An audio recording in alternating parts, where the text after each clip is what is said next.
75 years ago, as war raged in Europe and Japan, delegates from all over the world gathered in Bretton Woods, New Hampshire, to build a new global financial system. Through their creativity and collaboration, billions were lifted out of poverty all over the world, and the American middle class was created. But nearly a century later, it's time to recognize that the global economy has changed. We need a new system, one that builds on what worked, free markets and free people, and changes what doesn't. We need a new path for the future of capitalism, so countries can heal fractures within their own economies.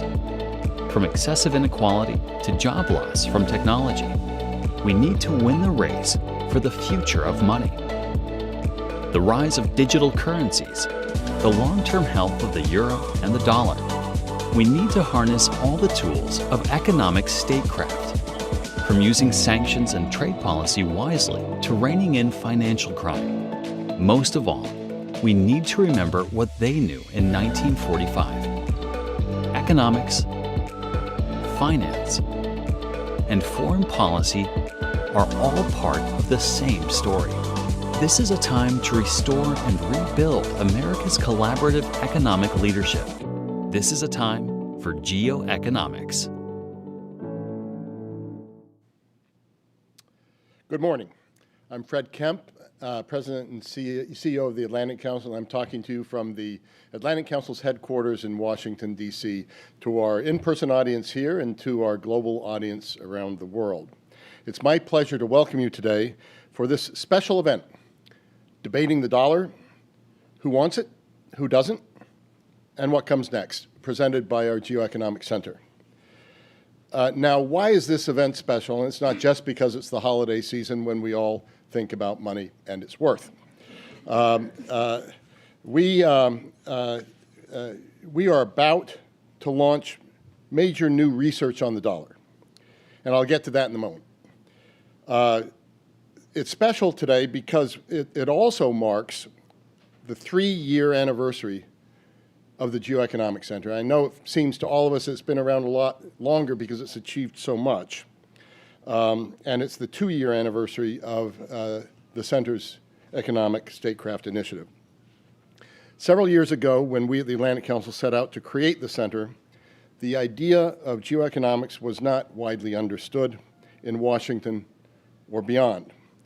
But thanks to the vision of our board, most particularly Chairman John Rogers, and executive committee members including Kostas Pantatsopoulos and the late C. Boyden Gray, we saw the trajectory. And thanks to the leadership of Josh Lipsky, the senior director of the Geoeconomics Center, and his remarkable team, we've seized that initiative and created a best-in-class operation. We set out to build a new kind of think tank center, one that would be focused on the intersection of finance, national security, and economics. And the mission of the center today, 3 years later, is the same as on the day we launched it in an event with European Central Bank President Christine Lagarde. We've also had the benefit of the Geoeconomics Center being able to partner with 15 other centers at the Atlantic Council, both functional and regional. So let me quote from what was said right at the beginning of the center's life. The center aims to bridge the divide between these off-siloed sectors with the goal of helping shape a more resilient global economy. Our work is built on the idea that the United States must lead with allies or risk being a bystander in a reshaped international financial system. The center is organized around 3 pillars: the future of capitalism, the future of money, and economic statecraft. Over the past 3 years, our remarkable team has not only led the field, but helped to define it. Today, no one asks what geoeconomics is, and that's a credit to our work. It was here in 2021 that Brian Deese, the former director of the White House National Economic Council, came to the Atlantic Council to outline the administration's new industrial policy, long before the world heard of the term Inflation Reduction Act, or IRA. It was here that the Director General of the WTO, Dr. Ngozi Okonjo-Iweala, explained how the global trading system would recover from the shock of COVID-19. And of course it did. And it was in this room in 2022 where Secretary Janet Yellen gave her first major address on international economics in what we now call the friendshoring speech. In fact, in the past year alone, over 24 finance ministers and central bank governors have come through these doors. Why did all these policymakers come here to a center that actually didn't exist 4 years earlier? Because of the innovative work of the geoeconomics team. Our cutting-edge research on China's economy, on the reform of the Bretton Woods system, on sanctions and export controls, and on digital currency has reshaped the way both the public and private sector approach these challenges. Everything we have done has been action-oriented. It's part of the reason I don't like the term think tank. It's a nice first step, but it's only doing that gets the job done. We have built a flagship central bank digital currency tracker, the most viewed web page at the entire Atlantic Council, and then advised central banks around the world on how to build a CBDC that could protect privacy. We created a new database on sanctions after Putin's invasion of Ukraine, and then crafted a comprehensive framework for the US and Europe to work together on economic security. We have broken down the silos between financial capital and political capitals, and in the process helped lay out a blueprint of better policy in the years ahead. Yes, it's data, but it's data in action. So when it came to mark this occasion, it was no surprise that we didn't want to just take a victory lap, but introduce some new research. Given that the Center has hosted 3 flagship convenings in the past 12 weeks, one in Berlin, one in Marrakesh, and one at Lansdowne, Virginia, Josh and his team could be forgiven if they took it a little slower in December. But they don't work that way. They realized that there was one issue that ties together all 3 pillars of the world, of their world, and that's the dollar. The dollar is the basis and remains the basis of the modern global financial system. It is the foundation for the Bretton Woods Agreement. It is the tool, some would say the overused tool, when the US and allies levy sanctions. The dollar's future in digital form is one of the most complex debates in Washington, and that's why we chose to take that on as well. So that is why today the Geoeconomics Center will launch the new Dollar Dominance Monitor. It is the first of its kind data visualization showing the strength of the dollar, how rival currencies stack up, and what the future might look like. It separates myth from reality with clarity, insightful analysis, fascinating data visualizations, and tangible policy recommendations. In short, it is a true Geoeconomics Center project. So let me, on behalf of the entire Atlantic Council, create Josh and his team on this anniversary and on this milestone. We are proud of all they've done and look forward to all they're going to do in the future. And with that, it's my pleasure to turn the floor over to Josh, the Senior Director of the Geoeconomics Center, and to Kimberly Donovan, the Director of the Economics Statecraft Initiative. Take it away. Fred, thank you, and I want to thank you and all of our colleagues at the Atlantic Council who have believed in this project from day one, supported it from day one, and helped it become such a field setter in Washington. So we are going to have 3 debates on the dollar today. We want to be interactive with the virtual audience, hear your questions, hear your feedback on our new work. We're going to launch the Dollar Dominance Monitor in a moment, and the first debate we're going to have is a moderated conversation: can Russia's blocked reserves be seized without harming the dollar and the euro? very hot topic in Washington right now. Martin Sambu, Nicholas Verone, Charles Litchfield will moderate that. And then Kim Donovan will moderate a debate, what are the drivers of anti-dollar policies? That'll be a conversation with Daniel McDowell, one of our senior fellows. And then I'll have a conversation with Caroline Hill and Carol House about central bank digital currencies. And that's how we'll close the event. But first, to the new research, the Dollar Dominance Monitor. Kim? Thanks, Josh. So we are very excited to launch our new project, the Dollar Dominance Monitor, today. This is a first-of-its-kind, data-driven approach to track the role and strength of the US dollar in the global economy and relative to other currencies. Within the Geoeconomics Center, we focus on the issues at the intersection of finance, economics, and foreign policy, and the dollar underpins all of it. The project brought together all three pillars of the Geoeconomics Center: the Economic Statecraft Initiative, the future of money, and the future of capitalism. Our geoeconomics team has been working hard on this project over several months to identify relevant data, determine indicators, and develop a methodology to analyze the information and make assessments on the dominance of the dollar. I'd like to turn to the project leads, Maya Nicolage and Mrugank Busari, to walk us through the monitor and our findings. Maya, Gank, over to you.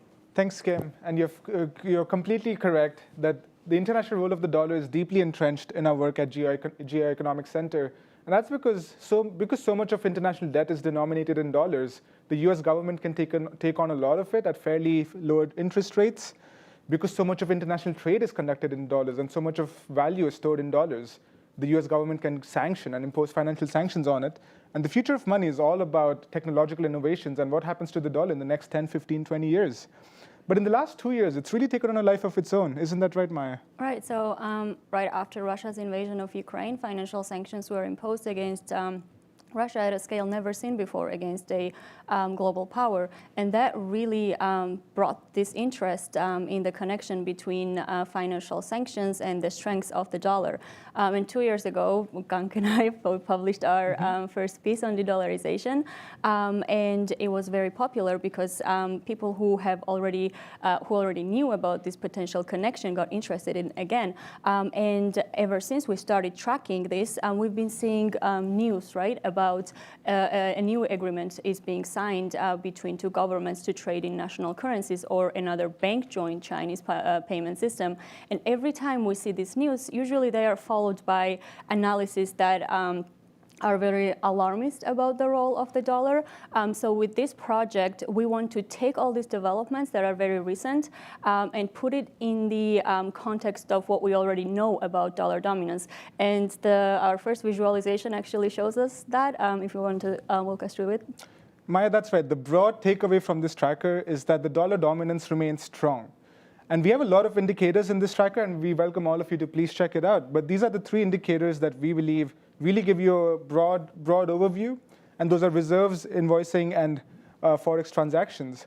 59% of all foreign exchange reserves are held in the dollar, which gives you a sense that central banks and governments at large still trust they're storing their value in the dollar.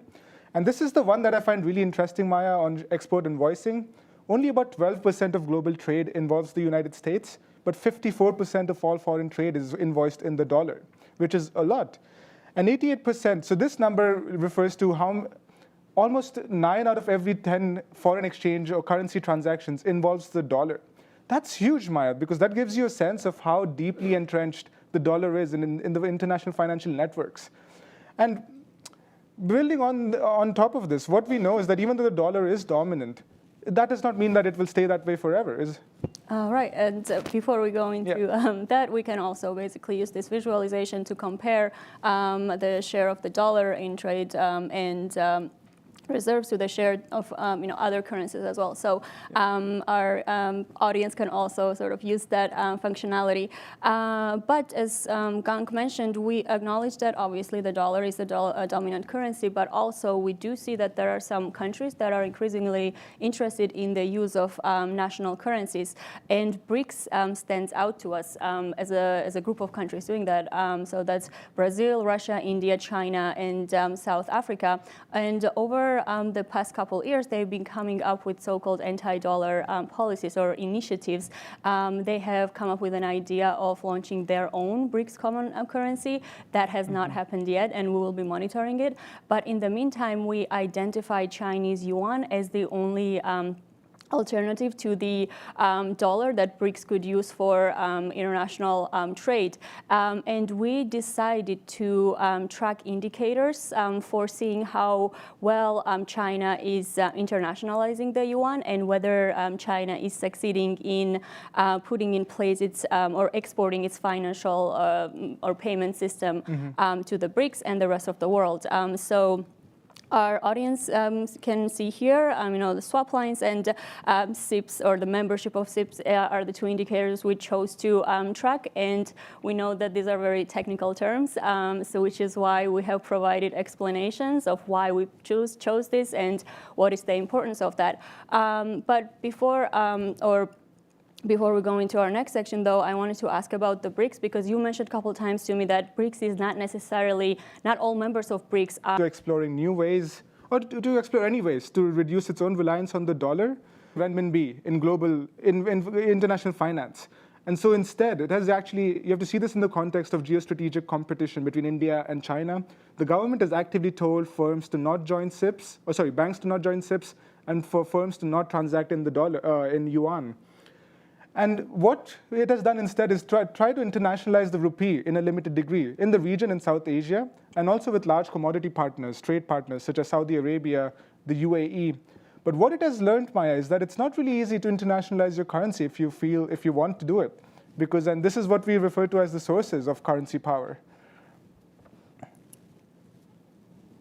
Yeah. Right, yeah, so this is the criteria that we have for assessing basically what it takes for a currency to become a dominant reserve currency. So you mentioned how India is interested in somewhat internationalizing the rupee, and then we talked a lot about the yuan and Beijing's ambitions of internationalizing yuan. So here our question or our sort of guiding principle was, okay, let's identify what are the strengths and the weaknesses that all these currencies have, because if the dollar is being replaced by other currencies, then what about those other currencies? We might be talking about some of the weaknesses or vulnerabilities of using the dollar, but then other currencies will come with their own vulnerabilities, and what are those?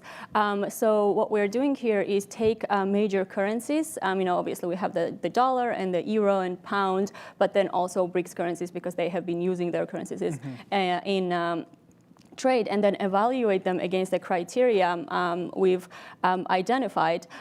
So what does the shading mean in this visualization? Yeah, in this visualization, Maya, the darker the shade, the more it is more prominent it is in that specific criteria. So, for example, domestic economy, the renminbi or China and the US are much darker than the other ones because they have a greater share of global GDP.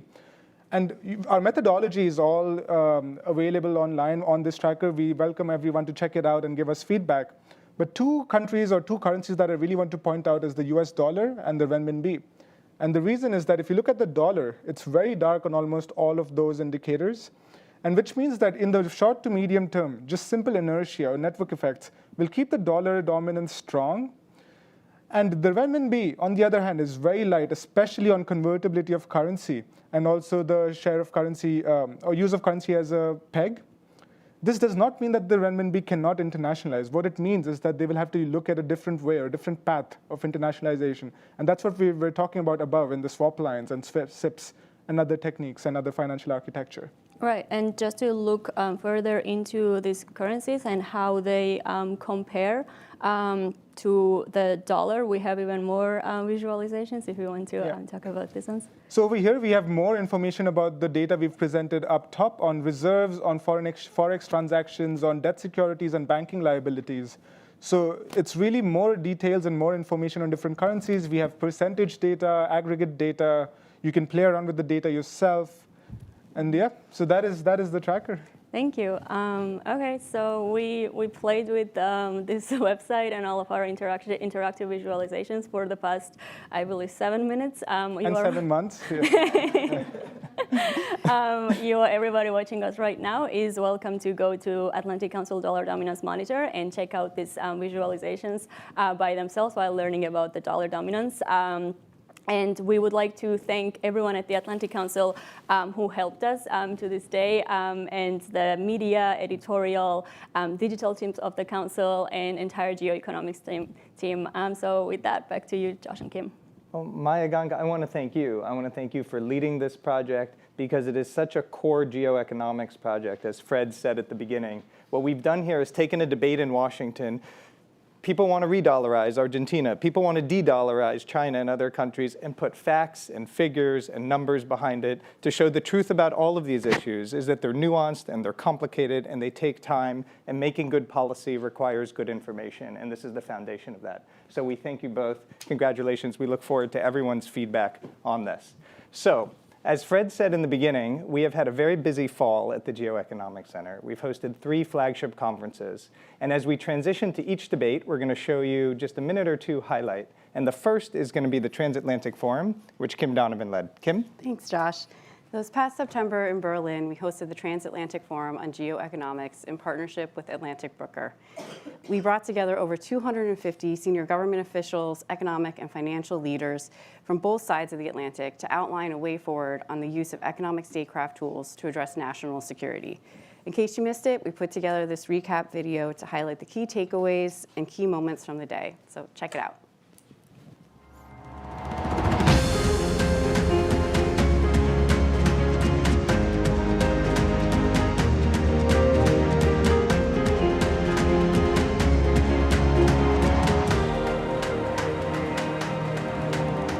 I think both of us in the US and Europe for a long time forgot an important lesson, and that was national security is economic security, and economic security is national security.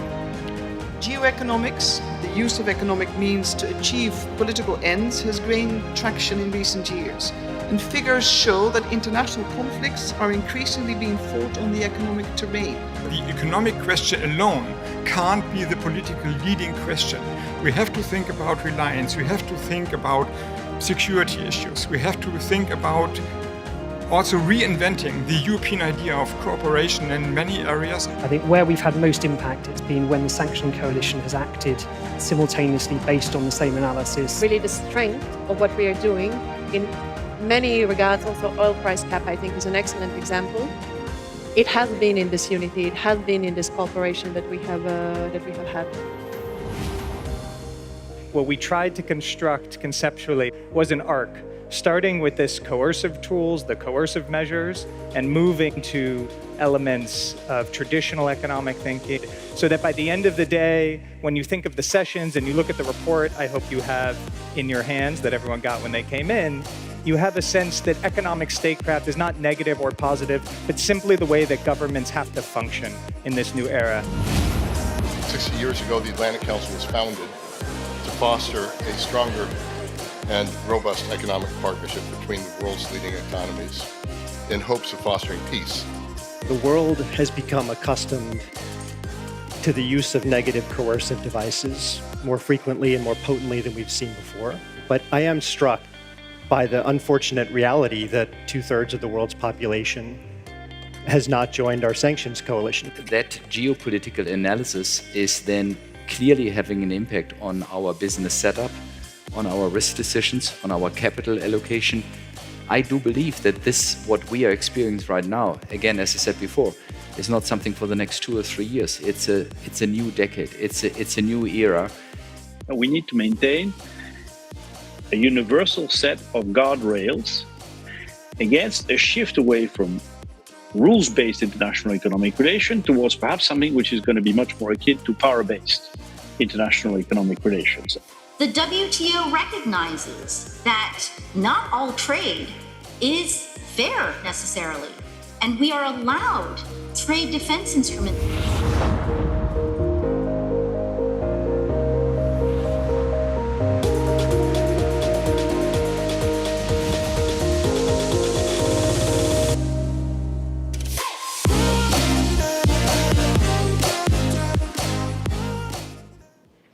Hello, everyone. Thank you for your joining us today, and thank you also to my colleagues for making this event possible. Very, very interesting findings in their dollar dominance monitor. And now we move on to a topic that is very much linked to that, but also concerns the euro. So we're making a slight detour via Europe, and then we'll be coming back to very dollar-related questions. What is that topic? Since Russia's brutal, unprovoked, and illegal invasion of Ukraine, fully-fledged invasion in February of last year, the Russian central bank's reserves have been blocked. Those that were kept in the West have been blocked. They cannot move them around. And there is now a question on what to do with them. So to discuss this question, which is a very live issue, it keeps coming back every few months. New people discover that those reserves have been blocked and think that they should, usually the debate is about whether they should be given to Ukraine wholesale, or whether perhaps we should be slightly more cautious, conservative, and perhaps invest that money and use the interest for Ukraine. So to debate this whole issue, I'm joined by two renowned European economics commentators. One is in Washington, D.C., one is joining us from London. But obviously this is very much related to the dollar question as well, given that if something happens, it will happen in coordination with the US, Canada, the EU, Japan, and the UK working together. So my two guests are Nicolas Véron of the Peterson Institute and Bruegel, and Martin Sambu, the European economics commentator of the Financial Times. So if I could start with you, Martin. You've written recently on why, or tried to explain why on balance, you think that simply seizing these reserves would be a good idea. So I was wondering if you could walk us through your reasoning, despite the many reservations that exist, especially in Europe, where most of the money is. Over to you. Thank you very much. Let me check that you can hear and see me okay, because I had some issues on my end. It's all good? Yep. Very good. Thank you so much for having me. It's an enormously important question in terms of what sort of world we are shaping for the future, and more narrowly in terms of the sort of geoeconomic structure we are building. I want to start with just the state of Ukraine and the cost of reconstructing the country after the damage that Russia has wrought through its unjustified war, even if it ended now. It's just important to have the scale, the magnitude of amounts in mind here. So the World Bank and the European Commission assessed the value of the damages after 1 year of full-scale war at $411 billion. So that is February of this year. It's obviously much more now. And it keeps rising. The head of the European Investment Bank has said it would, it would be around $1 trillion. It could easily be that. But we're talking about hundreds of billions in financial needs for reconstruction. The alternative to reconstruction happening, that is the alternative to finding those hundreds of billions somewhere, is, I think, a strategic disaster comparable to the reasons why Marshall aid was the right US policy back in the late 1940s. You'll have a humanitarian catastrophe with the political implications of that. Ukraine would be lost to the West. So there's both an economic and political and humanitarian part of it, but it's also something about justice and the international legal order. We are really choosing here what is the sort of legal order we will want to protect. One where wars of aggression are punished and compensated for, or one where they are not. So we need to find hundreds of billions. And at the moment, so far, we have helped Ukraine to the tune of tens of billions. And we're even struggling to do that, as you very well know, in Washington, but also in Brussels and the EU. We are finding it very hard in terms of domestic politics to raise amounts in the tens of billions from our own taxpayers. There's one purely pragmatic issue of how do we find the kind of money that is necessary. There's another issue which is about who should actually pay for it.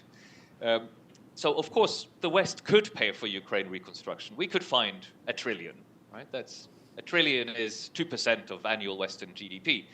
We could find it, but it's still extreme amounts of money to find in our standard political systems.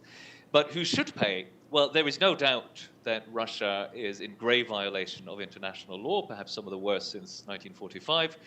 There's also no doubt legally that Russia will be liable to pay compensation for the damage it has caused. I refer you to a United Nations General Assembly resolution that makes that specific point, and that was virtually unanimously agreed. So I think once you've put all of those things on the table, and we then look at the fact that we have blocked the Russian government's access to somewhere above $300 billion worth of foreign exchange reserves. I think once we see it in that context, the burden of justification is really on those who say we shouldn't compel the use of that money to help reconstruct Ukraine. Again, what we're already doing is to deny the Russian government the use of that money. There's no access to that money. This money is in the form of deposits in our central banks or holdings of our government's government debt, US treasuries, German bonds, French treasuries, and so on, UK gilts, more than 300 billion worth. And the question we're really talking about is, should we move from blocking Russia's use of those assets to compelling the use for one particular purpose that there is strong international legal justification for them having to do. So that's really how I think we should look at this. It has to be done. The money is there. There is no doubt about Russia's responsibility to have to pay for this. What there is some legal dispute, and the case is really unsettled. You have prominent lawyers arguing on both sides about the actual seizure of this money. My view is that the law is unsettled. This is in many ways unprecedented, but we should proceed. It could always be tested in court, but international law is not something that's kind of come down, given on tablets of stone, and unchanged forever. International law is in part something we make and develop. And in this case, the question we need to ask is, what is the sort of international legal order we want to leave as our legacy? What is the precedent that we want to say? Is it one where the aggressors pay, or is it one where the aggressors aggress, and then they get to benefit our very conservative view of international legal requirements, where we respect their full rights of property while they don't do the same? So to me, really the question has to be, the burden of justification is really on those who don't want to do this. I'll stop there. Thank you very much, Martin. We do have one such person who at least is reserved about utilizing the reserves for Ukraine's reconstruction. So we'll move straight to Nicholas, and we will come back to some of your very interesting points, Martin, on the sequence, for instance. This money cannot be used, it's blocked, and it will be blocked until Russia pays reparations to Ukraine, for instance. So there is a really interesting question about sequencing we will come back to. But first, if we could get Nicola's take on why we perhaps should be a little more cautious. Thanks very much for having me. It's a pleasure to participate in and privileged to participate in this session on debating the dollar, which is really about debating the euro, as you said, Charles, in introduction, because yes, there is G7 coordination on this topic, and yes, there is an expectation that there would be a kind of consensus at the G7, if not broader, in terms of what to do with its reserves. But the reality is that the money we're talking about is predominantly in the Eurozone, so that's where the precedent is set.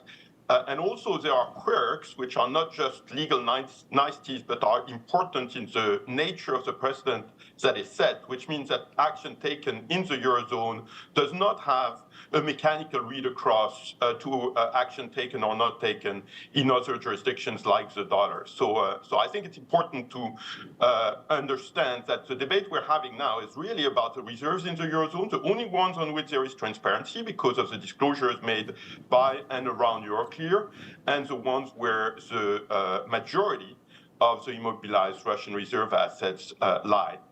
So it's a very complex question, and there are a few policy issues on which Martin Sandbu and I would disagree, but I think the fact that we have different perspectives on this one illustrates the complexity and the multiplicity of perspectives. And I think one thing that is clear is that the money is not accessible to Russia. So Russia has, I think, essentially written off that money in terms of the Putin regime and how they see, how they view their own resources in the war in Ukraine. That's not the debate.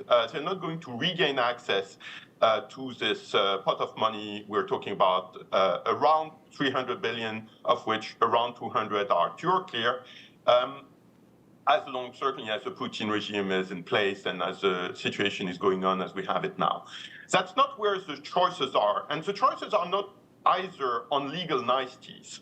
It's not just a debate about lawyers. This is a policy debate with multifaceted policy implications, financial, political, moral, ethical, which have all to be taken into account by the decision makers. So I'm not nearly as good a rhetorician as Martin is. I won't be able to make it sound simple, but I think there are trade-offs here, very difficult trade-offs for policymakers. We're talking about the rules-based order, the rule of law, trust in the international system. Reserve assets are part of that. The first international financial institution that was ever created, the Bank for International Settlement, which I certainly will admit has a complicated record, particularly before and during World War II, has been set up precisely to foster and buttress the trust in the fact that cross-border, that we have an international financial system, basically, that central banks can cooperate, they can trust each other, they can make transactions with some predictability. This is not an absolute principle, because there is always a threshold of conflict and antagonism that means that principles should be offset by more important considerations. But here the important point is that we're not at war with Russia, we being at this point the Eurozone and the US. So that means that we haven't reached the maximum threshold of antagonism, and given the fact that we're not at war, any action we would take can be used as a precedent for a jurisdiction which is not at war with us, and that would take it as a precedent. So this is a very weighty consideration. Of course, there are a number of issues like sovereign immunity, like the fact that sanctions are intended to be reversible. That's part of their definition. I won't go into a lot of details there for lack of time. I will simply say that the rules-based order may be twisting what Martin just said, saying that it's what we want it to be. The question is, who is we? And I think what we've discovered in the last year and a half is that we, the G7, are experiencing difficulties in carrying the opinion of the rest of the world with us in the matter of Russia versus Ukraine. Whether or not we call it the global south, there are a bunch of countries which are very important for us, very important for the world, and which are wary of unilateral actions by the G7 invoking the rest of the world. So I think this is what we should keep in mind here. Of course, we should and we can keep helping Ukraine defending itself. My caution on the confiscation of Russian reserves is predicated on the hypothesis that Europe and the US, and I'm talking particularly about Europe here, can continue giving the support they have given so far to Ukraine in terms of military and non-military support, and particularly non-military financial support. As you know, the European Union has ramped up its support to Ukraine in 2023 compared to 2022.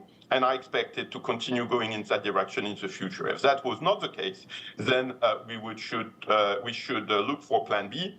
But my expectation, despite the complexities of European negotiations and the position of Hungary and so on and so forth, is that the EU will continue providing significant financial assistance to Ukraine. And let me finish by mentioning the orders of magnitude. In 2021, the last pre-full-scale invasion, full year, the Ukrainian GDP was 200 billion. So I think that's a very important order of magnitude to keep in mind. The assistance we need to give to Ukraine has to be somehow commensurate to the size of its economy for a number of different reasons that we may come back to. And therefore, we're not talking about trillions a year. We're talking indeed about tens of billions a year if we want to have basically not to disrupt a number of balances in Ukraine. Let me stop here. Thanks very much. You raised the important question of absorption capabilities of Ukraine, which we will come back to, but I thought I'd give Martin a chance to respond to that. And also, if you could, Martin, tell us a little bit about what you've written recently on this sequencing question. Russia will not be able to touch this money again unless it leaves Ukraine and pays reparations to Ukraine. We all want that to happen, but it may not happen soon. So you've come up with some interesting proposals to assuage the concerns of some people who may be concerned about the private property concerns on sanctions and the rule of law concerns on this sequencing problem. Over to you. Thanks very much. Yes, I'll try to just address some of Nicolas' points very briefly. it is all about precedent, right? That's the strategic calculation here. There are legalistic arguments on both sides, but in terms of grand strategy, what are we trying to achieve? And of course, Nicola has a point that others could see our seizing of these reserves as a justification of doing something similar elsewhere to us. I would just urge us all to not look at each issue in isolation. We are looking at a whole system, both a legal system and a set of precedents. And so we need to talk about the cost and the precedent of not seizing, which in my view is one in which our imperfect international legal system, which doesn't have much in terms of enforcement, allows a country to aggressively invade its neighbor in a war of aggression or conquest or even annihilation, but remain fully protected in terms of something of much less importance, in fact, namely material assets. I don't think that's the right precedent. That's the precedent we're setting at the moment. And I don't think we should. I think it's dangerous. I think what we see in Venezuela versus vis-a-vis Guyana at the moment just shows how, once it becomes part of the normal practice to invade your neighbors, who knows where we end. It's not as if we can treat, a breach against the peace as one thing, but we have to protect everything else as if nothing had been breached everywhere else. So every legal system, just like any moral philosophy, needs to think differently about what the right thing to do is if everyone else behaves rightly, and what the right thing to do is when somebody else is in breach. So there have to be remedies for either enforcement or compelling compliance and so on. The legal argument that is most prevalent in favor of seizing the reserves is in terms of countermeasures, a standard international law doctrine. On Nicola's point that we're already providing significant assistance, we have been. I agree with him that we probably will continue to do so. But first of all, it's not enough, even if we continue at the already generous levels. It's not enough. The money that we sent to Ukraine, it helps with some military expenditure. It basically helps with running the civilian side of the budget so that the Ukrainians can use all their own money for the military side. I mean, that's a bit of a fiction because it's all fungible. But it does not, on the whole, finance any rebuilding or reconstruction of the damage already done. And it's a fallacy to think that we need to wait for the war to end before starting reconstruction. Not only does it have to be prepared beforehand, just like post-World War II reconstruction was starting to be planned long before 1945, but there is a lot of physical reconstruction to do now, partly for internally displaced people, partly for damage done from missiles in areas, most of the country, where there isn't active fighting, and partly because it helps morale, because it allows other funds to be freed up for the war effort. There is no doubt that putting more money now into immediate reconstruction will actually also favor Ukraine on the battlefield. So I think that's an important thing to bear in mind. Finally, there's an issue about predictability here. So the money's sort of running out at the end of the year, both from the US and the EU, unless we get these decisions. It's all well and good that at the EU, at least, probably will come through. But this is not the way to run a government in normal times, let alone in wartime. So even if you think that Ukraine couldn't absorb more money now, it is still extremely important to have a fully predictable funding profile, and seizing the reserves would help with that. So this brings me to the sequencing point. It is currently stated G7 policy that Russia will not get access to this money until it has paid compensation. That's been said at least twice in statements by G7 leaders at the highest political level, the actual leaders. So this is policy now. So our current policy is you will only get the reserves back if or when or after you have actually spent that amount of money or more on compensation, or at least committed to it. So, economically, what are we talking about here? We're really talking about compelling this ex ante rather than saying we will compel it ex post, where I think we have a serious time consistency problem. The day after some sort of peace or armistice deal is signed, there will be a lot of voices saying, well, we'd better not destabilize Russia anymore. Who knows what we'll get, especially if Putin is gone. There'll be a lot of pressure to not enforce this promise. It's not time consistent. So if we believe this is the right policy, we should cement it. One way is to go for outright seizure immediately. That doesn't mean we transfer 300 billion to Ukraine right away. If we go into some sort of special fund that would then, with the best possible governance, transfer as much as Ukraine can usefully spend on reconstruction on an ongoing basis. But the ownership would be transferred. There is a sort of, I've proposed, I think this is what you were referring to, there is one way we could maybe get around this without outright seizure. So one idea I've proposed and put out there, and I'd be interested if people think it's a good idea or a bad idea, is that the EU and the Western allies could guarantee recovery bonds issued by Ukraine today. So we would set up a special fund that would have guarantees from Ukraine's Western backers. It would be allowed to issue bonds to fund reconstruction today. In return, Ukraine would commit in treaty form, a proper international legal obligation, to transfer any compensation payments it does get, whenever it gets them from Russia, straight back into this fund to pay back the loans. So if we really mean what we say in the G7 leaders' statements, then we should be willing to back this with guarantees, because we think that we will be able to compel compliance by Russia eventually anyway. So, this would probably toughen the West's spine in terms of holding Russia to having to pay compensation later, because ultimately it will be our taxpayers on the hook. But it seems to me that there are some ways of financially engineering solutions that could shift the money into the present, short of actually seizing. Thank you. But I still think seizing is the best option. Thanks very much. So we'll spend the last few minutes of this debate talking about this sort of maximal option of seizure and its effects on dollar dominance and also on the euro's status, because we do need to link back to the reason we're all here today, although this has been very interesting. If I could go to you, Nicolas, what would your fears be in a seizure scenario, specifically for the euro, but also for the dollar? Would be, again, setting a precedent that if a government behaves in a way you don't like, and emotionally I have almost complete alignment with everything Martin said about our duties.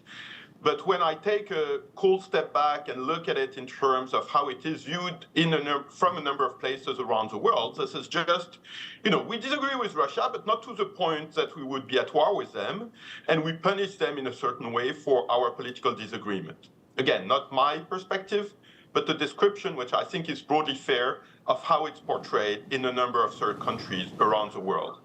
That's a terrible precedent. That means that basically the erosion of trust that exists in the international monetary system, and I'm not going through the litany of all institutions that underpin that trust, a number of financial market infrastructures, committees, the Bank for International Settlements, etc. That means it would be seriously eroded. I think the consequences of that should not be underestimated.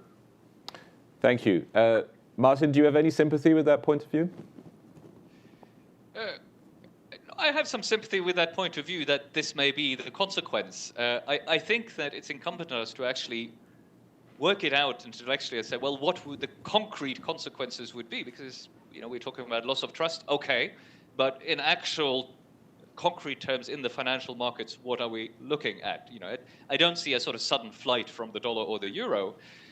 What I think the most likely concrete consequence would be that some countries start to think, well, we shouldn't keep as large amounts of our reserves in Western currencies. Russia, of course, was doing this before, but just for the dollar. So they were de-dollarizing their reserves before the full-scale invasion, partly into renminbi, partly into gold, but quite a lot into euros, because they didn't think that, they thought the US may block access to reserves. Europe would never do that. Well, they were wrong about that. And that has probably changed the calculation of anyone who may have been thinking in the same direction, but in particular Russia, right? But it also means that things have moved, pointing in the different direction. It now turns out that the currencies you have to avoid, if you want to kind of safeguard yourself geopolitically, it's all Western currencies. So that leaves you with what? It leaves you with renminbi, and non-convertible currency, whose government is as willing to politicize and weaponize the financial system as certainly as we are, if not much more, or gold, which I think Russia has got to the limit of how useful gold is. You hear stories about flying actual loads of physical gold to Iran to pay for drones. It's not a way you run a sophisticated financial system. I have tried to do some work on tracking what Russia has done with all the money it has earned since the full-scale invasion started, the surplus on oil and gas sales, which were not sanctioned. Now there's a price cap, but even under that, it's not sanctioned. And most of that will initially, at least, have been paid in Western currencies. And it won't have been that easy for it to shift that out. So I'm dwelling on this example because, one, it's not enough to say there'll be less trust. We need to think about, well, what does that mean concretely? Two, in one area where we can see a concrete manifestation of it, we haven't actually seen much action. Since the full-scale invasion, there hasn't been a change in currency composition of reserves. Of course, these are things that changed slowly, but they were slowly going to change anyway with China's economic rise, its insistence on building separate bilateral relationships with many countries outside of the West, and so on. So I think at most, as a reserve seizure would accelerate a shift that is already in place, and this affects the dollar, clearly.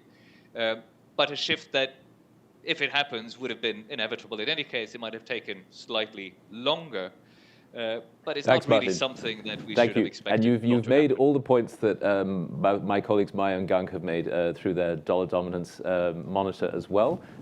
So I refer everyone back to that. I'm very grateful to our two panelists. I think we managed to use the accurate terminology for the reserves, and we said blocked every time, and not the banned term of frozen, which is not accurate. They are blocked.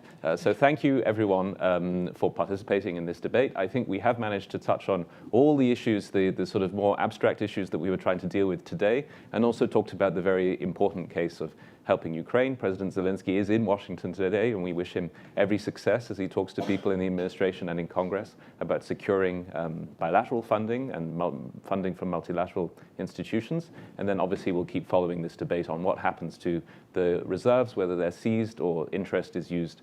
In any case, we hope something useful comes of it.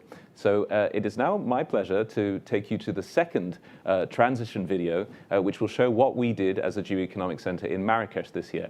The IMF World Bank annual meetings were held away from DC in Marrakesh, and we managed to go there and hold some very interesting interviews and events, and you have some of the highlights about to be shown to you now. Thank you. Welcome to the Atlantic Council live from the IMF World Bank meetings in Marrakesh.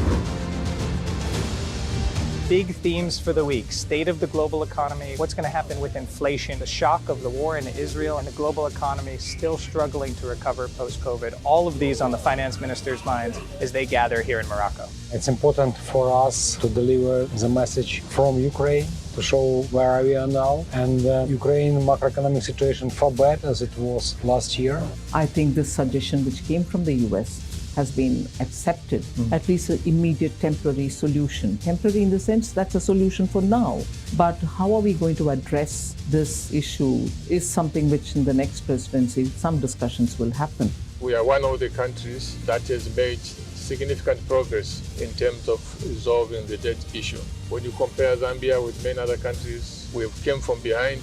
We are well ahead now. I think that the Bretton Woods institutions are still at the heart and are at the core of the global financial safety net. We need to reinforce them, but they of course need to be updated so that they reflect today's economy and provide the right responses for today's challenges. If there was ever a moment for these institutions to work once again and realize their full potential, it is now. We will continue to make Bretton Woods 2.0 project core to the work of the Atlantic Council.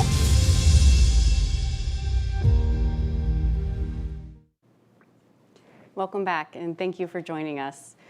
In our next discussion, we're going to be focusing on the drivers of de-dollarization and anti-dollar policies. I'm excited to be speaking with Daniel McDowell, a leading expert on these issues and non-resident senior fellow with the GeoEcon Center, as well as associate professor of political science at the Maxwell School of Citizenship and Public Affairs at Syracuse University, and the author of Bucking the Buck: The U.S. Financial Sanctions and International Backlash Against the Dollar. Dan, welcome, and thank you for joining us today.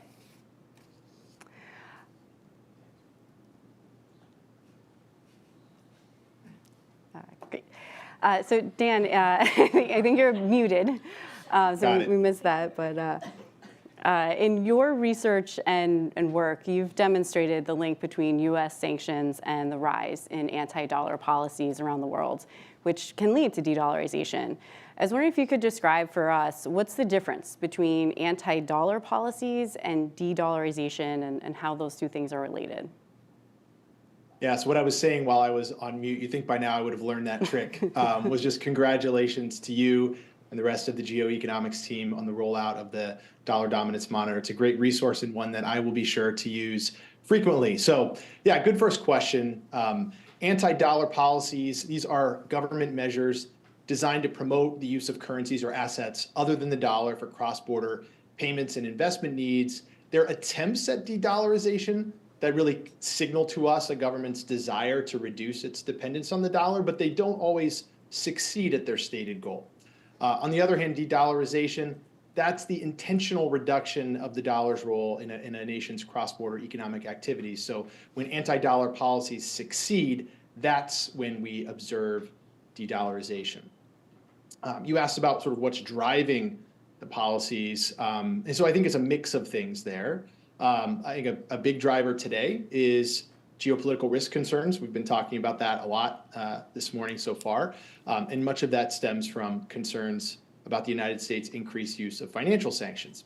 America's adversaries today recognize that their access to the dollar payment system and dollar assets depends perhaps as much on their political relationship with Washington as anything. And so there is something here that 10 years ago that wasn't so clear to countries that's really changed.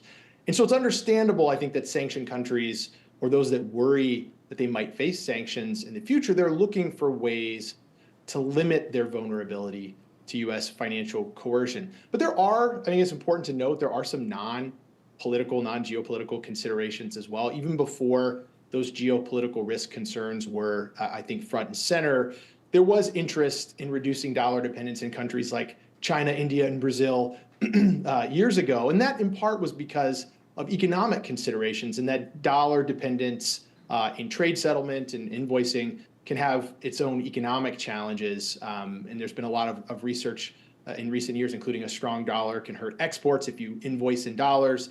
Dependence on the dollar means you need access to the global dollar funding system, and when that seizes up in times of crisis, that can leave you vulnerable. So those sorts of economic motives are there. But I do think that the real big driver today is obviously the geoeconomic story.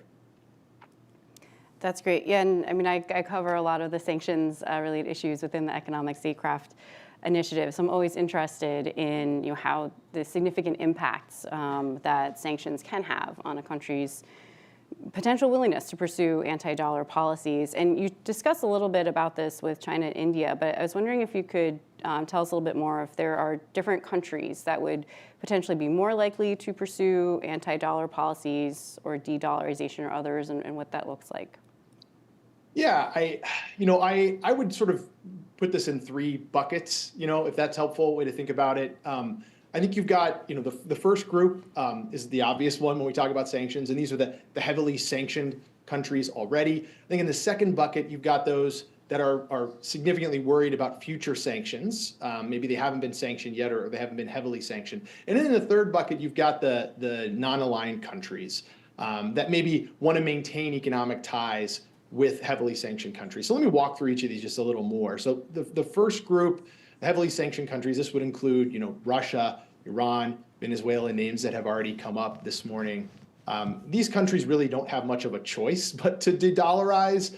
Sanctions really are designed to do this, to cut targets out of the dollar system. And so for those countries, moving out of the dollar isn't a choice. An example I like to give is, before Russia's invasion of Ukraine, Russia was already dealing with waves of U.S. Sanctions.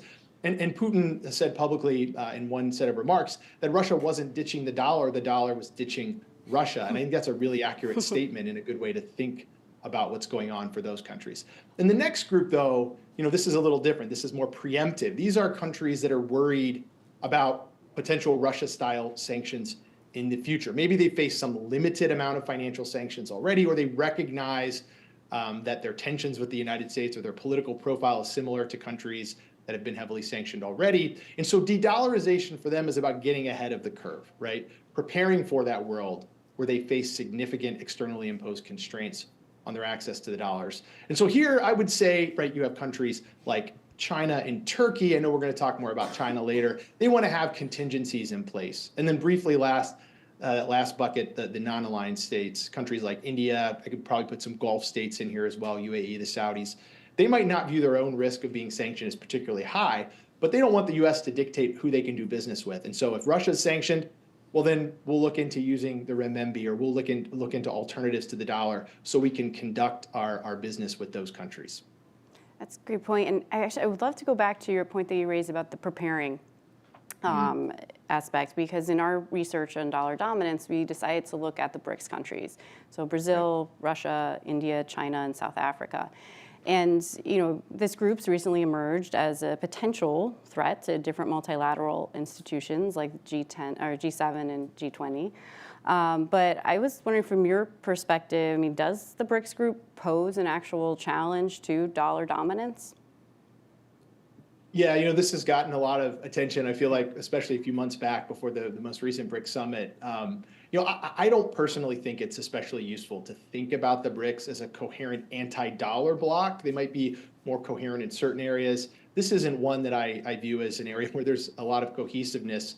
There was this buzz before the recent BRICS summit about a possible BRICS currency. Besides, I think that being a crazy idea to begin with, it really didn't go anywhere. There was no announcement. There's been no evidence that there's any work being done in this area. And so it's an idea that captures people's imaginations. I think the BRICS are viewed in some parts of the world as this possible counterweight to U.S. power. And so there's some interest there, but it's really far from reality. If we talk about the sort of tightness of the group on this topic, if you look at Russia and China here, I think you have two countries in lockstep, right? Both China and Russia see a real strategic interest in de-dollarizing, right? Russia doesn't have a choice. They're in that first group, and China's definitely in that second group, worried about future sanctions. But I think the unity breaks down after you get away from that pair, where you could argue China and Russia are cooperating more on this than any other bilateral relationship. But outside of that, Maya and Gonk earlier were talking about India, right? India's been reluctant to settle trade with Russia in renminbi. It has in the past used rubles in settling trade with Russia. So it will, when its interests dictate moving away from the dollar in certain relationships, it will do that. But it's not looking to trade dollar dependence for renminbi dependence. And I would also briefly add on India. India thinks of itself as a rising power as well, and has expressed some interest in internationalizing the rupee. I think that's pretty far-fetched, but again, I think that belongs in that conversation. And then lastly, Brazil, Lula got a lot of attention back in, I think it was April, when he questioned the dollar's global dominance in meetings with Xi. And so that might suggest that Brazil is sort of ready to move, into the renminbi's orbit. But I would really caution against that for two reasons. First, what really matters are Brazilian firms and what they see as in their economic interests. And for now, using dollars far more convenient than renminbi. And the other thing I've mentioned is we've just seen in Argentina that in these big Latin American democracies, elections can have dramatic implications for the region's foreign policy ties. And so Lula might like the idea of closer ties with China, but in a few years, Lula could be gone and we could have a more Bolsonaro type figure with similar views of Javier Milei, who's been very skeptical of Argentina's relationship with China. And so these things can definitely shift. And I forgot to mention when we first started that we are accepting audience questions. So if you do have a question for Dan, please go to askac.org and submit a question for us. Dan, I did want to pick up on your comments on China, because obviously that is something that's constantly in the news and a lot of concerns about it. I know Maya and Gonk, in their analysis, had kind of looked at China's ambitions to internationalize its currency. But I was thinking, from your perspective, what do you see on this in terms of China's ambitions of internationalizing renminbi? Yeah, it's a topic I've been interested in for a long time, a long time before even the geoeconomic angle became part of it. My own view is that China's leadership isn't really interested in trying to topple the dollar. That's often how it's characterized, as it's a horse race, a head-to-head battle. I don't think that's a useful way to think about it. Issuing the world's top currency, yes, it comes with some benefits, some of which we've talked about today, but it also comes with a lot of responsibility. And these are responsibilities that I don't really think China's leadership is interested in taking on at this time. But that's not to say China doesn't have an interest in internationalizing its currency. It does. What's driving that? What's that about? Well, I think it's primarily about reducing China's own financial vulnerabilities to U.S. pressure. So it's trying to improve its autonomy vis-a-vis the U.S. and increase its resilience in the future that the United States were to use, again, a Russia-style sanctions package against it in the event of a future conflict. So here we have seen some success on those fronts, right? China has improved and increased the use of its currency in cross-border payments and trade settlements, especially in China's own bilateral trade relations, where we've seen that growing for about the last 6 years. We've also seen more than doubling of the use of the renminbi as a trade finance currency since the start of the Russo-Ukraine war, though it remains, I would add, far, far, far behind the dollar. But we do see growth there, and it does seem to be linked to the war. So a lot of that's probably in trade with Russia. China has been taking other incremental steps to promote the renminbi's use. We could talk about building its own payments infrastructure. I know that on the dollar dominance monitor, you've got some discussion about SIPs, and that's sort of this SWIFT U.S. correspondent bank alternative to the dollar system. It's also using Belt and Road increasingly. That's something that it hadn't done in the past to internationalize the currency. So I think we'll see more use of the renminbi in the future, but I think it will largely be in trade with China. For China to really, last point, to fully unleash its currency, it's going to have to make some significant changes. So it's got to, move towards full convertibility of the currency, capital account openness, so lifting those capital controls in mainland financial markets and committing to maintaining that openness and really earning the trust of foreign investors. And that's going to take a lot of time. Yeah, I agree. And I did want to get to a couple of the audience questions because we have some good ones for you.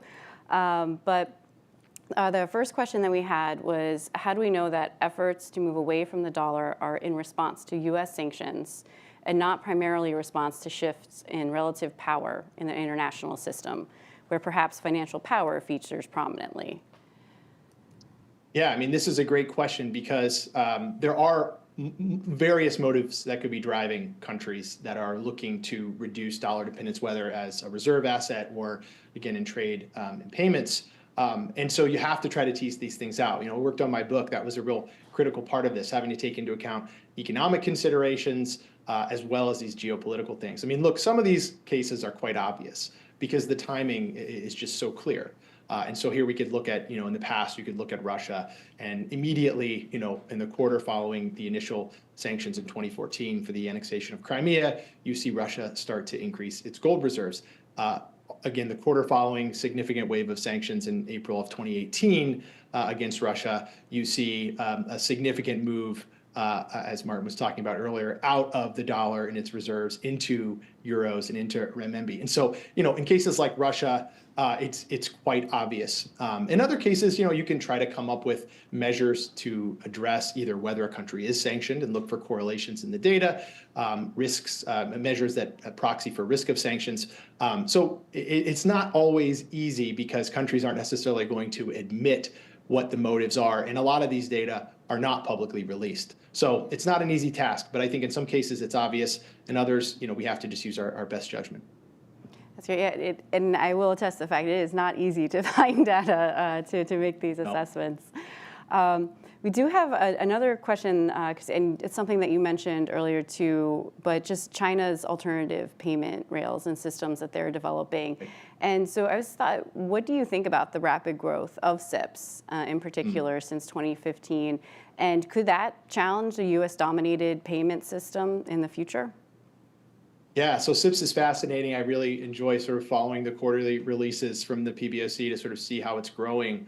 And it has been steadily growing, right, since its launch in 2015. And I think the pace has increased a bit since the start of the war.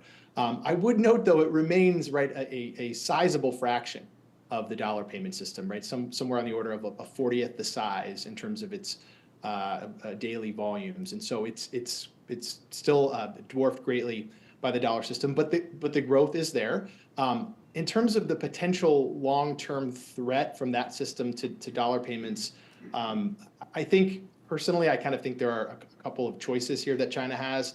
I think China would be better able to more quickly scale up the international use of the renminbi if it sort of attached its renminbi payments network to SWIFT, which it does use for payments messaging, but there's interest in China in delinking from SWIFT because of the sanctions vulnerabilities there. I think if China moves in that direction, then that actually could deter some countries, especially those in the US orbit, from sort of moving into what is clearly viewed as some sort of sanctions busting or, financial backwater that's operating outside of the nose of Washington. So I think if it's about security, China's going to go in one direction, but that could actually hamper international use of the currency among countries that really have these fraught relations with the US, or it can sort of try to embrace being part of the existing networks that exist, but that may not deliver China the autonomy and resilience that it wants. So it'll be interesting to see where it goes.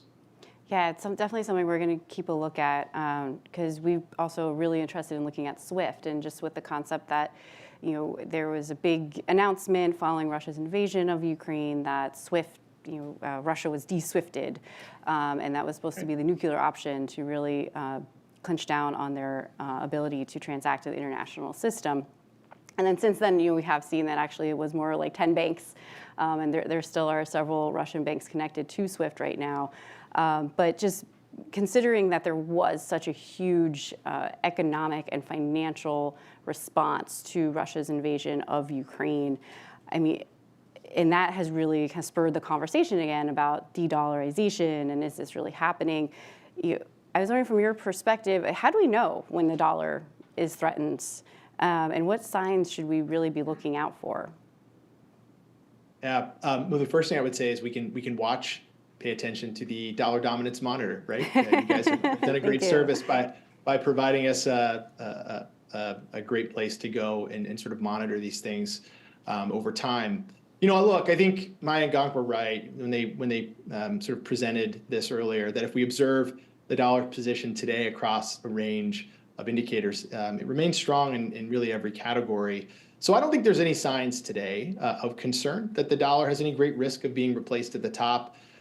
In fact, one of the interesting things is, according to SWIFT, we were talking about SWIFT a moment ago, according to their own data, right, the dollar's use in payments has actually increased in the last year or two.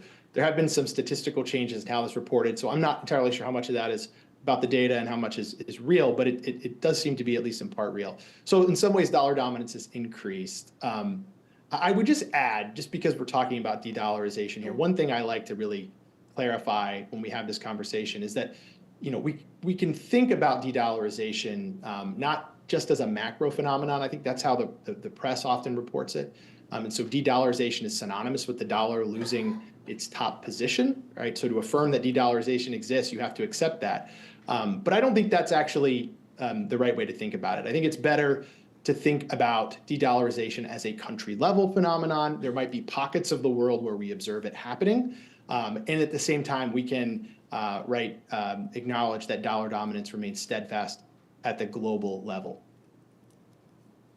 That's a great point. And just recognizing that, at least right now, the dollar remains very strong, and we are looking at it more at the country level. But do you think that there's anything we need to be considering now and doing now in order to maintain the strength of the dollar going forward? Yeah, I mean, first off, I'll start by things we shouldn't do. There hasn't been, I think, a lot of discussion about this recently, but I remember back in 2019, there was a bill introduced in the Senate. It was Josh Hawley, and I'm forgetting the co-sponsor, but it was something that would have taxed foreign investment inflows into U.S. capital markets, and that would have been, essentially a capital control. That's the sort of thing. It didn't gain a lot of traction. It didn't really go anywhere, but it was notable to see that, something that high-level policymakers in Washington were at least talking about.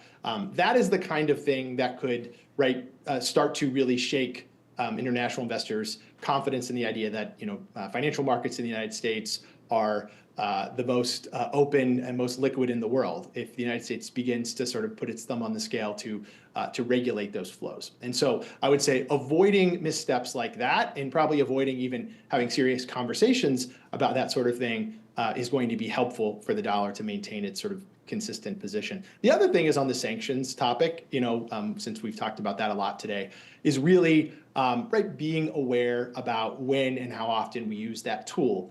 I can imagine a world in the future. I don't think this is where we're going, but I can imagine a world in the future where the United States continues to expand its use of sanctions, targeting more and more adversaries for all types of reasons, using secondary sanctions even more, but to basically compel friends and allies to enforce U.S. foreign policy edicts. And those are the kinds of things that I think, sort of spread this strategic imperative to de-dollarize among not just adversaries, but even friends. We saw this in Europe back in 2018. Those things would be, I think, harmful to the dollar's global role and could push us more towards geoeconomic fracturing.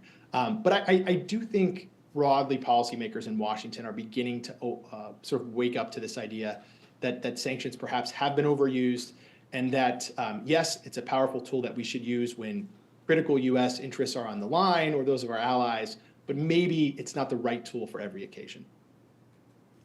I think we will end there. That was great. Thank you so much for your insight today and for supporting this project, Dan. We really appreciate it. Yeah, congratulations again. Thank you. Before we turn it over to our final panel on central bank digital currencies, we wanted to share a recap of the two-day conference that we hosted in Lansdowne, Virginia, just a couple weeks ago, where we convened leaders from governments and the financial sector and private sector, and in partnership with the Digital Dollar Project, to discuss central bank digital currencies, evaluate their challenges, and establish a set of standards that we can all look to. This was a first of its kind event where new initiatives were launched and new ideas were discussed and shared. So please take a look.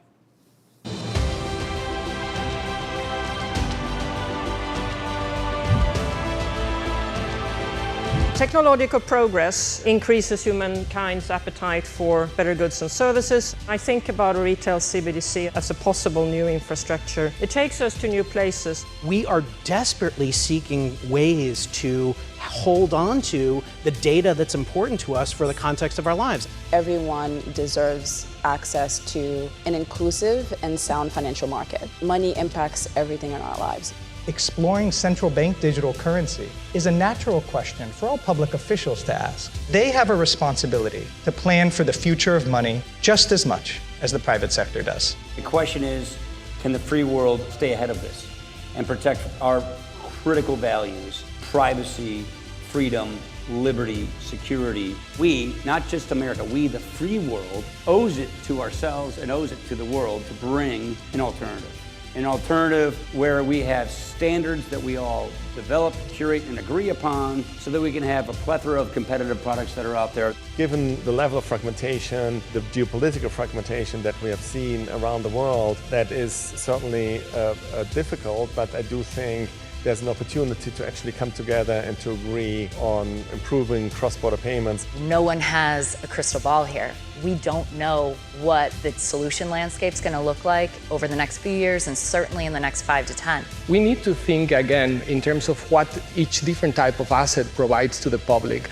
And I think there's a space for every type of asset. People are going to be working across different platforms, and how we build bridges across those platforms is what interoperability is about. In countries with less advanced digital infrastructures, digital banking systems, CBDCs can play the role of bridging the gap. But for others with a well-developed system, CBDCs must offer something extra. Since the beginning of recorded history, money evolves. Today, that evolution will have consequences for the future of the US dollar and other leading global currencies. It is clear the future will be one where the world will embrace a wide range of central bank digital currencies, private stablecoins, decentralized systems of values, and other forms of money.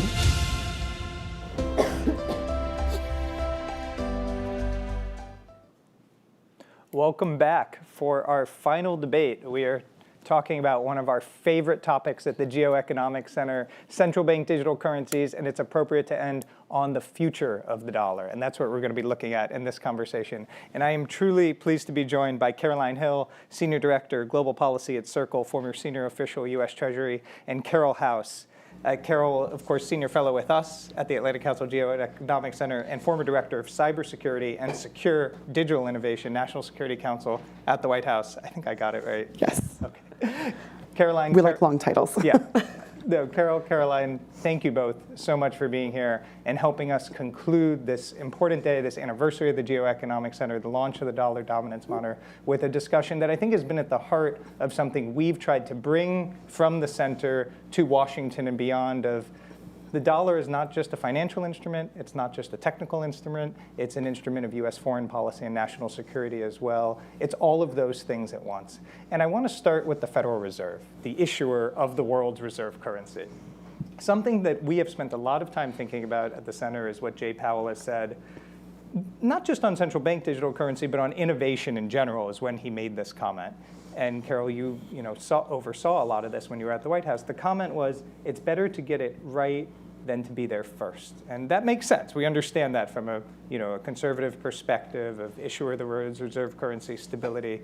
But I want to start with you, Carol. Reaction to that statement, what are the risks? Because there's so much happening around the world while we take that approach here in the US. Absolutely, and thank you so much. What wonderful work! I'm so excited about about this tracker, which adds to all the other great work that the Geoeconomics Center has done for so long. I would say that I understand the very tough position that the Fed is in when they have incredible burden and responsibility and authority to take action regarding central bank digital currencies. So they must be deliberate. They must be thoughtful. But as one known to be biased for action, I would say during my time at Treasury and at the NSC, I would say that it is important to still be there and in the room, even if you're not the first to launch, and ultimately being present, and especially to drive and prioritize research and development related to central bank digital currencies, which, despite the political landscape and the vilification of CBDCs in certain political contexts, the government's job is to do money, in fact, at times. So it makes perfect sense for them to do a research and development, especially with the nuances and distinctions between wholesale and retail. There's so much opportunity for experimentation, and honestly, it will take a very long time. The technological as well as political and policy objective issues and interconnections for CBDC infrastructure, even just wholesale, much less like retail, which is a whole other basket of issues, is extremely complex and complicated, and will take, in my view, at least a decade to do extreme experimentation and then figure out how to put it into practice and then to drive adoption. I just think that we have to be at the table on the standards and research and development front, and also even on the retail side for CBDCs, the building blocks that you do standards and R&D work related to CBDCs, things like digital identity, can also be useful in other contexts like other forms of digital money, including properly regulated and supervised stablecoins. Well, that's kind of how I've thought about this a lot, because central banks around the world ask the Fed for help. They want guidance, and the Fed should be there. Understood, better to get it right than get there first, but you also don't want to be last to the race, I think, is part of the equation. It's true, and some of them have expressed that concern, even at events. I've heard it. So, Caroline, I want to turn to you because you've seen the dollar from both the public and the private side. We always talk about the dollar from the Fed, the issuer of the reserve currency. Of course, most money in the world today is private, commercial bank money. So how do you see this challenge of innovation when it comes to the dollar? Well, Carol and I both worked in government, so we know government moves slowly. And I do think it's right that the Fed is looking at this cautiously and carefully. But you can't be last in the race, and you can't be out of the race. So I want to echo what Carol said. It is very important that the Fed is in the room and looking at these things. The Fed is also dealing with a very opinionated Congress on this that has made it very clear that it is Congress's decision. So even if the Fed has opinions, which they've made their opinion known that they're going to do research and development and set these standards, ultimately it's not their decision. And so that decision may be made for them. But I think what the Fed has acknowledged in recent years, and we've seen this with the development of FedNow, is that we need to think about the infrastructure that our domestic payment system works on. And we need to think about that in the context of how are we giving financial services domestically, and then in the context of a CBDC, how does that look internationally? And so I think it's important that the Fed has incredible experts on their team and having these conversations with other countries and doing this R&D with other countries around, does our financial system actually still work with the technical advances that we have today? But to your point on the private sector, something the United States has always been the best in the world at is innovating in the private sector. Now, innovating in the private sector, we can't have this tech mentality of move fast and break things. You can't break the dollar. You can't break the financial system. And I think that's the fear of a lot of fintech companies, is that they're more tech than fin. But I think that there's a new growing responsibility in the private sector, in fintech companies, of really understanding the importance and at the same time advocating for responsible regulation here in the United States that can work with the Federal Reserve and whatever the Fed and Congress decides to do on a CBDC, of allowing innovation to foster and perhaps borrowing ideas, giving ideas, having this collaborative way.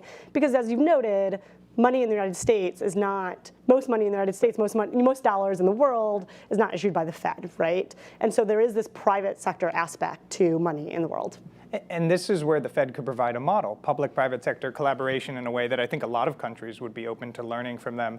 Let me put an idea out there for you both. And by the way, if anyone's interested in global developments on these, check out our CBDC tracker, our crypto regulatory tracker. You can go into every country, what they're doing, both on CBDCs and stablecoin regulation and crypto regulation. But here's an idea we've talked about coming out of the conference, which you were both at. Why can't the Fed develop a technological prototype of a CBDC while this debate plays out in Congress over years, Carol, as you said, and we understand this is a long-term decision, Congress will have to make it. But in the meantime, countries are moving faster on this for their own domestic purposes. Some will do it, some won't. Couldn't the Fed bring something to the table technologically?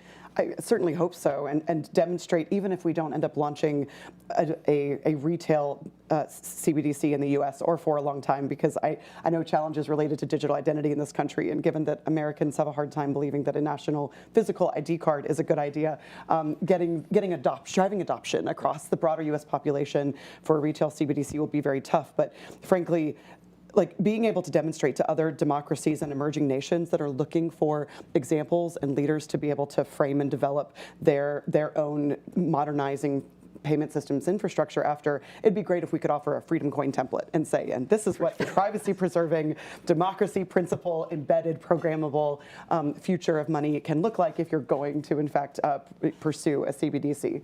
Well, and we have the opposite of the freedom coin, right? Which is the ECNY. Yeah. I mean, exactly. I'm joking, but I'm not joking, right? I mean, that's what's driving a lot of this conversation. That's what's driving the conversation, and how will the Western world respond? You know, China was first, and as we've talked about all morning, you know, what does de-dollarization look like? What does anti-US dollar policies look like? And I think that that's an important marker, which is this is what de-dollarization and anti-US dollar policies look like, which is a CBDC that has no privacy, that's being used and controlled and is a data collection at best, right? That's what they're using it for now, is data collection, and at worst is something that they can use to control how you spend money, where you spend money.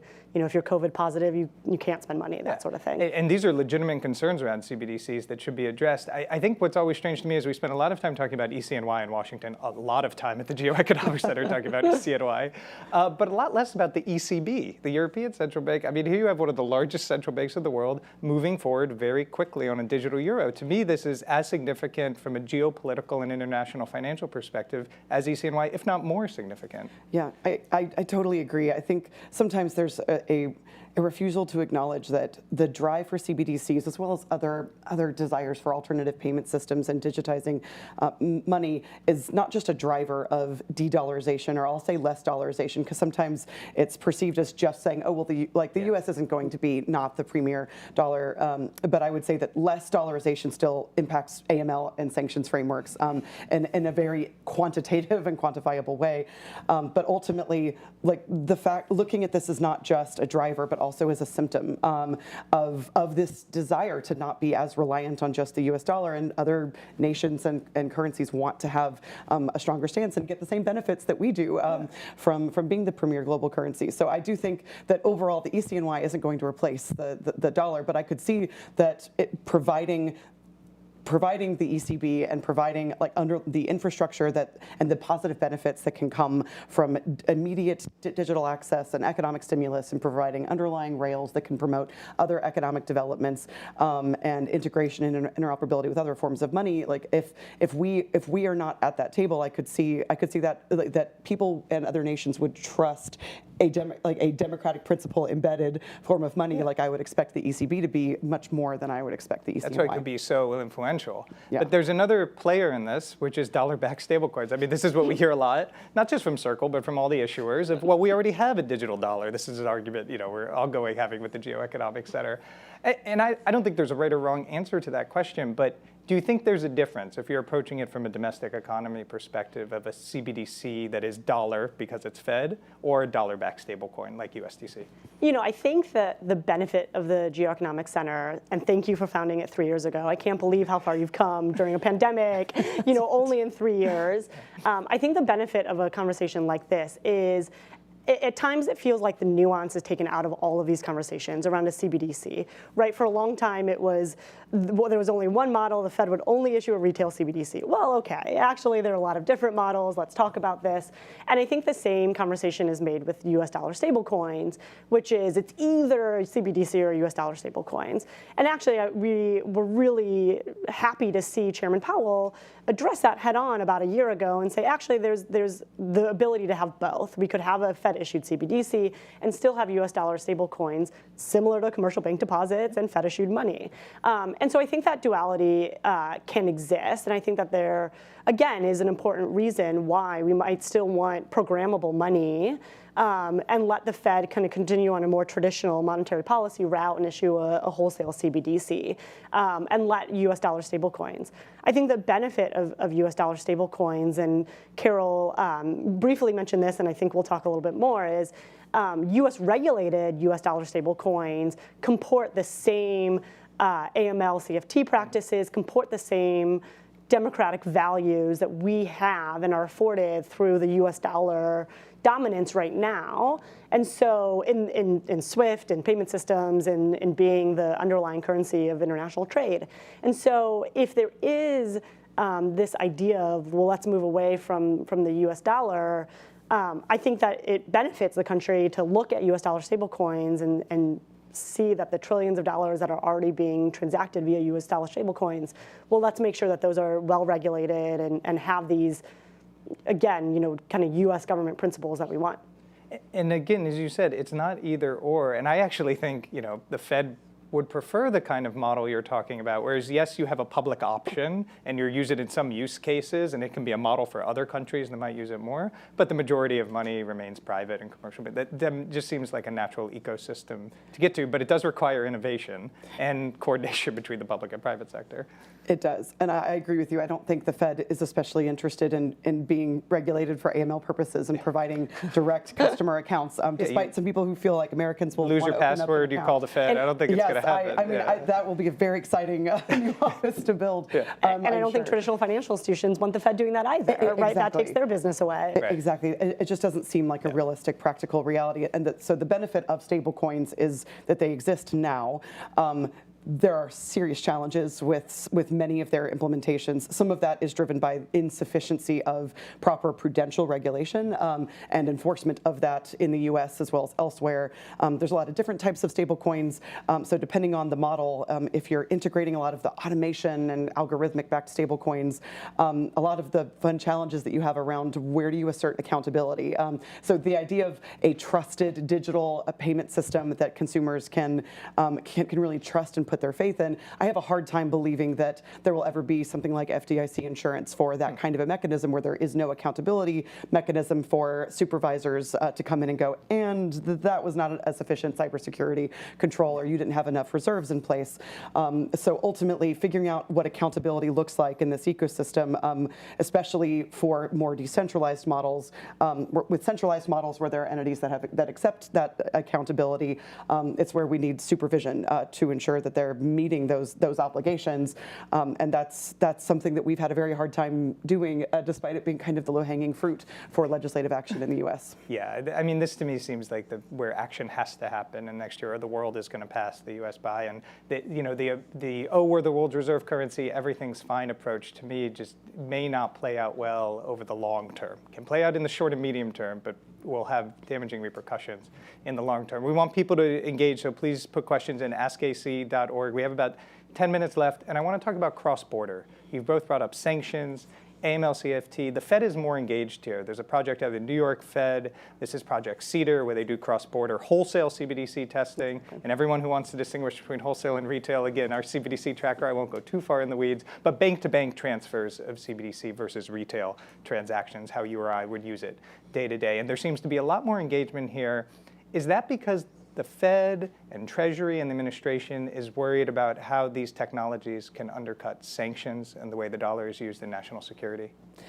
I think that's part of it. I think to an extent what they're seeing is a huge amount of experimentation, of course, that we're seeing that we've talked about, whether it's Enbridge, whether it's a significant increase of China in being used in bilateral trade settlement. The renminbi has grown significantly there, and even in just settlement between local currencies, that's growing with projects that ASEAN has brought up, BRICS, others are partnering as well. I think Thailand and Malaysia. Many countries are experimenting on trying to figure out how to settle between their currencies and not have to go between others like a US dollar. So ultimately, issues like sanctions that are so reliant on the strength of our correspondent banking system and network, even if global reserves and US dollars still remain very significant, if we remove this lever of needing to go through a dollar in order to transfer between different currencies, that has a significant impact on our ability to reach and impose consequences and gain critical visibility for anti-money laundering regimes, for sanctions regimes, and ultimately all of this it's compounded by just more broadly the trends towards trying to create this alternative payment system. And if I know that people are saying, oh well, the dollar is leaving Russia, and I support everything that the administration has been doing, but I am curious longer term what ends up happening as and if we end up driving this sort of greater self-sufficiency between these adversarial nations that allow for their economic growth without there being as strong and impactful levers of being able to try to assert some kind of power for change. I agree with that. Yeah, Caroline. Yeah, we absolutely need these levers as a tool of our foreign policy. I mean, we've used them more and more in this administration, the last administration. But I also want to note that moving away from traditional payment systems to new payment systems is not necessarily going to threaten our ability to use these economic tools. So what I mean by that is, of course, we have the ability to do this because so much of trade is underlined in US dollars, so much goes through the US financial system, so much goes through SWIFT. But if we have US regulated digital assets companies, US regulated stablecoin issuers, US regulated exchanges, we still have those economic tools and economic power here, but that needs to come somewhat through regulation, as we've talked about through Congress on stablecoin issuers. But we also saw, just in the last few weeks, what happens if you pretend that you're not a US regulated company, but you actually are. So Treasury took one of the largest actions, and DOJ and CFTC took one of the largest actions ever against a digital asset exchange for not following BSA and IEPA. And this was a company that said, well, we're not under the jurisdiction of the United States. Well, actually, yes, you are. So yes, there was a move away from these traditional payment systems. And I think that we need to be, again, nuanced around what are they moving to. Are they moving to payment systems where there's no reach of the US government, or are they moving to payment systems where actually we have regulation and we say, okay, you want US customers, you want to have an ability to touch US persons. Okay, you want to touch the US dollar? Okay, you're going to follow BSA, you're going to follow IEPA, you're going to follow our rules to do that. I mean, I think that's really, really important. And again, cautiously optimistic, because I have to be, that Congress helps us move in that direction. Yeah, I mean, I think that you're right to just cite the examples of only the last week showing that in the lack of regulatory clarity, this is going to continue to be a huge issue. And the idea that we're going to have to wait another year through elections to get any sort of clarity while the world moves ahead is a huge risk, I think, for the U.S. There's a question, it's a technological question, so Carol, I'll come to you on this. Great. This is asked in a certain way, but I will reframe a bit. But it's basically, do we need SWIFT? And the answer is, I mean, the question is getting at the point of, why do we have to separate settlement and messaging? Meaning that SWIFT is 50 years old, you had to message between banks, you settled through different systems like chips in the US. couldn't it be, and aren't there systems now being built where settlement and messaging are incorporated? If you were building SWIFT from the ground up, would you build it like it is? Yeah, I think, SWIFT is very important and a very critical partner. We all agree. But on it being inevitable that SWIFT, certainly as it has currently existed as exclusively a messaging system, as necessary and inevitable for the future, I don't think so. I also think that SWIFT recognizes that, and that's why they're in a lot of partnerships and they may have asked experimentation. Yes, and you've had them here. Yeah, we've been many times. I agree with you. They're forward leading on this. Yeah. Exactly. Like when you're looking for opportunities for efficiencies, traditionally, like bifurcating those functions doesn't always seem to necessarily make very good sense. So of course it could, if ultimately you determine that you need some separate rails for transmission of information versus the value, because you want different responsibility, different authorities for discoverability, et cetera. But ultimately, I also think that infrastructure can still be on the same rails, and there's technological ways to manage each of those functions separately. So I think that SWIFT is a critical partner that's going to continue to be a part of those discussions and experimentations going forward. But do I think that existing model of bifurcating those functions is inevitable? I think it's probably the opposite is what the future looks like. You know, I've said the word nuance a lot today, so I'm going to make it very. I'm going to make a very reductionist comment, which is the financial system is dated and old, and the reason that we're having these conversations and governments and the private sector are looking at it is because I think there's an international acknowledgement that we need to update it. Right? We have the internet. We've had the internet for decades, and frankly, and you know, ironically, coming from Circle's perspective, I think there's still no one who really knows what it's going to look like in 10 years, what it's going to look like in 20 years. And that's why this public-private dialogue is so important. That's why I think responsible innovation is so important. And that's why the R&D is so important. And it's so important that the Fed is taking a kind of a cautious but responsible look at this. Because we need to update the system. We need to bring in things like digital identity. We need to bring in underbanked and unbanked individuals. We need to make it faster. But we need to do so in a way where we're not breaking the entire thing and starting over. That's the challenge. Caroline, one audience question for you, and then I'm going to get to my final question for both of you. It's questions about digital dollarization. And is this something you think about, you hear about when you talk to other countries? Are they worried about dollar-backed stablecoins, because that's what exists right now, not a US Fed CBDC, flooding their economies? You know, dollarization is a long-term issue in macroeconomics, but it can be accelerated through digital. Yeah, absolutely. It's something that we hear about. And I think that so many stablecoins have been based in the US dollar for obvious reasons thus far, right? It's the world's reserve currency. And frankly, we have been the hub, and the United States has been the hub of financial innovation thus far. But non-US dollar denominated stablecoins are on the rise, and there are, Circle has one, there are other companies and other stablecoin issuers that are looking at them. And also the topic of dollarization is somewhat of a foreign policy question. I mean, obviously in Kim's panel earlier, we listened about how Brazil had one stance, and then in a future election, we've seen the election in Argentina and what that means. And so, and anecdotally, we see a lot of people using USDC in geographies where they have high inflation, when they want the stability and the security of the dollar. So on a retail level, we also see the benefits of that. Are we suggesting that USDC takes over for the euro? Of course not, right? We have Eurocoin, but the European regulators listening are happy to hear that. Exactly.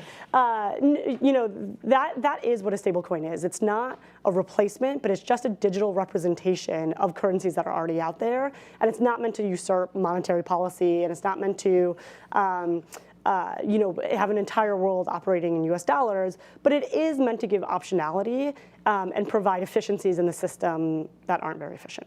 Okay, so final question. You're both served in senior roles in government, and this is something I've thought about a lot over the past few years between Fed, Treasury, NSC, state's been involved in this. Who owns the dollar? Who owns the dollar? Who is in charge? When you're debating CBDC, obviously the Fed has a key role. We all recognize that. But who actually owns the dollar? Caroline, I'll start with you, and Carol, you have the final word. Exactly. I think that's the challenge of this question, is that there are so many owners. You have the domestic owners, you have the international owners, you have the national security owners, you have the trade owners. And so you have Treasury, USTR, State Department, NSC, NEC, all looking at these things. And Carol had a very successful time at the NSC bringing all these players together on digital assets. And I think that perhaps we could look at a similar model on de-dollarization. Is we need a central player to really bring all these aspects together and look at them. And I'm really, really impressed and happy at the dollar dominance monitor that you've released today, because I think that this really illuminates all the different aspects of how do you look at these anti-USD policies and these de-dollarization efforts, and perhaps can bring this coalition in the US government together to look at not only de-dollarization, but again, as we've talked about, the move away from US payment systems and kind of all the issues that fall underneath that larger banner, even if you think that it's not a threat or won't be a threat for decades, there are still a lot of sub-issues that need to be addressed on that. Agreed. Carol? Great.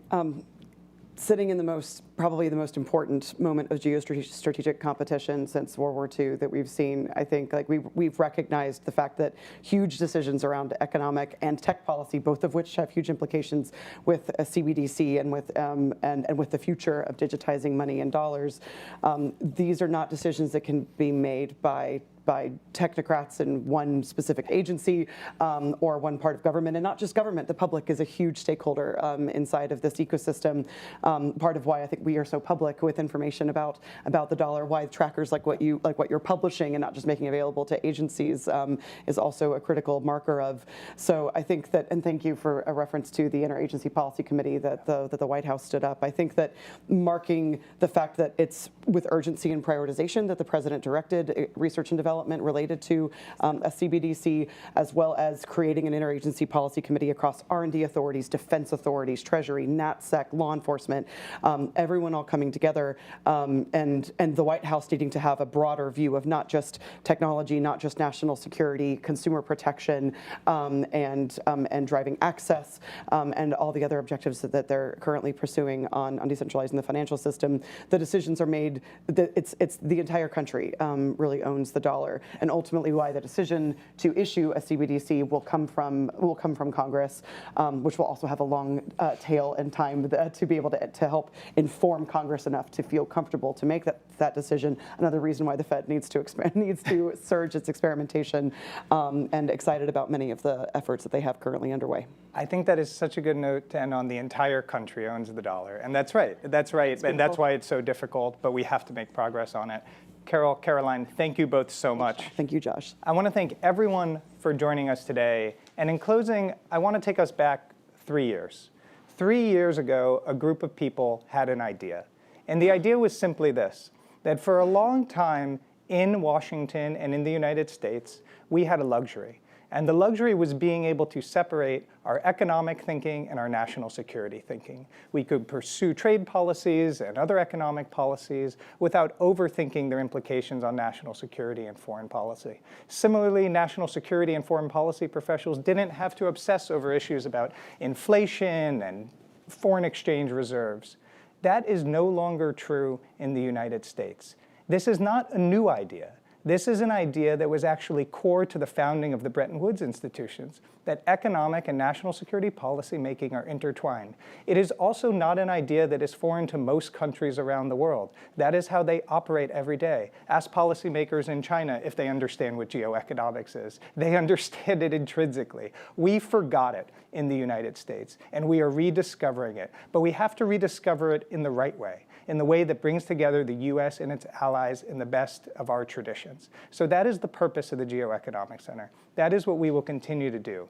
And I want to thank the dedicated team. You met some of them today, Maya, Mugang, Kim, and Charles. But I also want to recognize Sophia Bush, Niels Graham, Ananyu Kumar, Alicia Changani, Amin Mosedi Chiraglu, Walter Frick, Ryan Murphy, the entire staff, our senior fellows, everyone at the Atlantic Council who comes in and day out. They don't treat this as a job, they treat this as a mission because they believe, as I do, that this is critical for the long-term prosperity and health of the United States. Thank you for joining us today. We look forward to continuing to work with you in the year ahead. We wish everyone a happy holiday season.